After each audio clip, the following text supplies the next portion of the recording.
నమస్కారం. నా పేరు శ్రీరామ్ శర్మ. ఇప్పుడు దేశంలో ఉన్న సీనియర్ సిటిజన్స్కి అంటే 60 అంతకంటే ఎక్కువ వయసున్న స్త్రీ పురుషులకి, అలాగే భర్తలు చనిపోయిన వితంతువులకు, ఫిజికల్లీ హ్యాండిక్యాప్డ్ వాళ్ళకి ఈపీఎఫ్ఓ అంటే ఎంప్లాయీస్ పెన్షన్ను ప్రకటించడం జరిగింది కేంద్ర ప్రభుత్వం. ఇప్పుడు దేశంలోని అన్ని వస్తువుల ధరలు ఎక్కువ అయిన సందర్భంగా ఈ పెన్షన్ కూడా పెంచాలని సీనియర్ సిటిజన్లు, వితంతువులు, డిజేబుల్ పర్సన్స్ చాలా సీరియస్గా ప్రభుత్వాన్ని డిమాండ్ చేయడం జరిగింది. ఇప్పుడు దేశంలోని అన్ని వస్తువుల ధరలు బాగా పెరిగిపోయాయి, ఖర్చులు కూడా బాగా పెరిగిపోయాయి. కానీ ఆదాయం తక్కువగా ఉంది వీళ్ళకి. కరెంటు ఖర్చులు, ట్రాన్స్పోర్ట్ ఖర్చులు, ఫుడ్ ఖర్చులు చాలా అంటే చాలా పెరిగిపోయాయి. రిటైర్ అయిన వృద్ధులు ఈ ఖర్చులు ధరలు పెరిగిపోయినందువల్ల చాలా ఇబ్బందులకు గురవుతున్నారు, బాధలు పడుతున్నారు.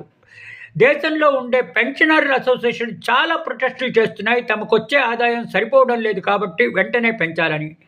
ఇప్పుడు ఎంప్లాయీస్ పెన్షన్ అంటే ఈపీఎఫ్ఓ పెన్షన్ని పెంచడం జరిగింది 2025 సంవత్సరంలో.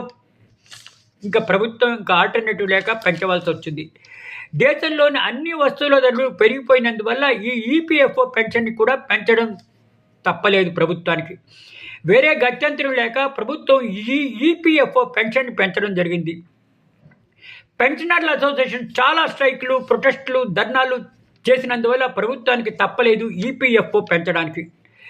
రిటైర్ అయిన ఉద్యోగస్తులు ఖర్చులు ధరలు పెరిగిపోయే దృష్ట్యా ఆందోళనలు దిగారు. ప్రభుత్వానికి తప్పలేదు పెన్షన్ పెంచడానికి. ఇప్పుడు వచ్చే పెన్షన్ డబ్బులు పెన్షనర్ల ఆరోగ్యాలకి ఎక్కువ ఖర్చులు అవుతున్నాయి అని ఆందోళన చెందుతున్నారు. ఖర్చులు రోజు రోజుకు ఎక్కువ అవుతున్నాయి, కానీ ఆదాయం అంతే ఉంది. ధరలు బాగా పెరిగిపోతున్నాయి, కానీ ఆదాయం అంతే ఉంది.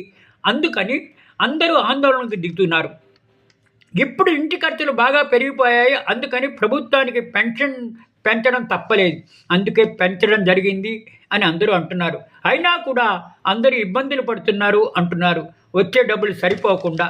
ఈ విధంగా పెన్షన్ పెంచడం జరిగింది ఈ ప్రొటెస్ట్ చేసినందువల్ల.